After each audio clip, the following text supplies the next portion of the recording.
Hey guys, this is Somebody's Gun here with episode 11 of Hindsight Rotations. We're going to be looking at some replays from BC Al as well as Sir Marley.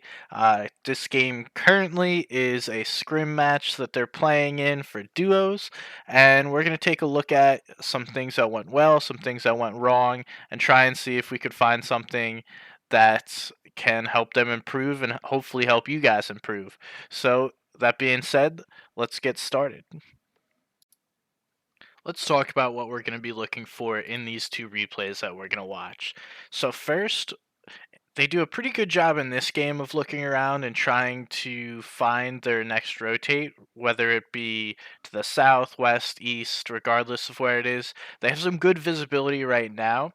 Um, this is something you should always strive to do is while you're just chilling here waiting for next zone. Think about the rotates you're going to make and how you're going to make them. Secondly, we'll see during this rotate they're going to use some natural barriers well as and in addition they're going to recycle old builds. So we'll watch them here. They're going to use this mountain and some other cover to get in the zone. That's something you should strive to do, and during these replays I don't just want to point out the things that could be done better, but also what they're doing well. So this was a very material efficient rotate that they do as a team here. Now, during this rotate, obviously, they're kind of out in the open, but they're aware of what's going on around them. They're going to follow some old builds and be aware of their surroundings.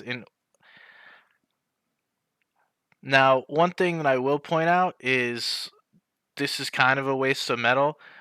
We have Marley's POV here, but when you're just rotating in and you're not going to be using the builds for a long time, you want to use lighter materials, aka wood. Uh, a lot of that metal is not going to be used to its fullest. It's not going to be built all the way to where it could be. And now Al just used most of his metal to get into zone, and it's not going to be helpful to him later if the zone doesn't rotate back. Also, wood builds the quickest, so it's going to have the most health right away when you first put it down. That's going to be something that's important because when you're just making a temporary build, you want to be able to use wood. That way, you can save your hard mats for more permanent boxes like they are now. Um, Now, while I said I'll point out things they did well, I'll also point out things they did poorly. They're not gaining any real vision here. They start to look now, but one of them could be hopping up in their cone to gain more vision to see where this rotate's going to go. The zone's about to move, and they're already now behind because they don't know exactly what's going on around them. Vision is key. You need to know what's going on around you. Watch for the different areas where you could rotate. Think of the rotates before the zone comes. That way, it's immediate when it happens. Now, they stick together in the tunnel well until about this point, and so this is going to be on both of them here. They need to communicate better, as well as Al needs to focus on tunneling, with Marley providing more insights as to where to be tunneling. Uh, we see the two tunnel in there, but Marley's kind of just following Al and not really gathering more information as to where he should be going. Um, that could be directing Al into a better place. So it's on both teammates during the tunnel to choose where to go. It's not just the IGL, it's not just the tunnel. Both teammates need to put together that info in order to help them be the best and move the most efficiently as possible. And that's exactly what I'm talking about. They didn't have the information as to where to go properly. They get trapped under a build here and then get split up. Once you're split in endgame here, you're at a huge disadvantage. So that's game one. Let's hop into game two and see what happens. Alright, guys, this is game two with Al and Marley. Let's go ahead and take a look.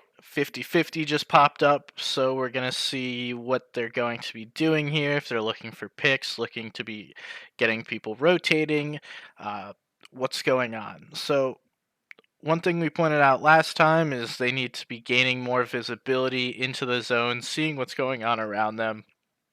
And that was a common theme I pointed out to them when they reviewed these games with me.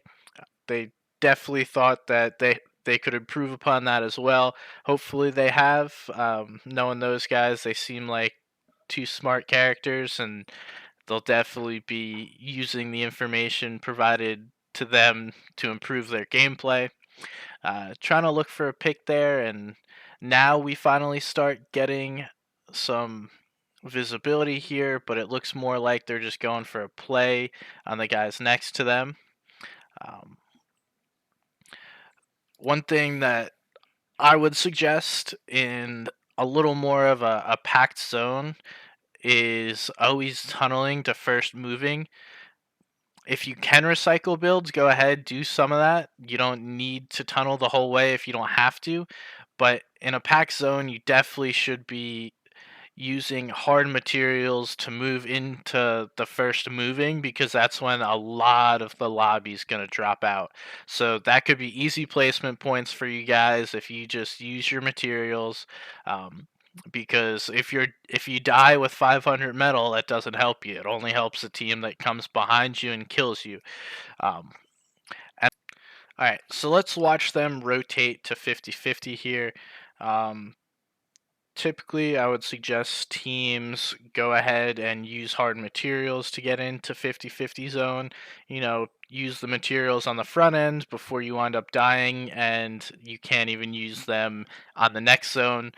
A lot of teams tend to die on the first moving zone, especially in pack zones. You'll get people die in a storm, and the congestion in the zone is just going to cause people to run into one another and naturally cause fights. So these two are sticking together pretty well. They're trying to navigate themselves into zone and have a pretty clear path in.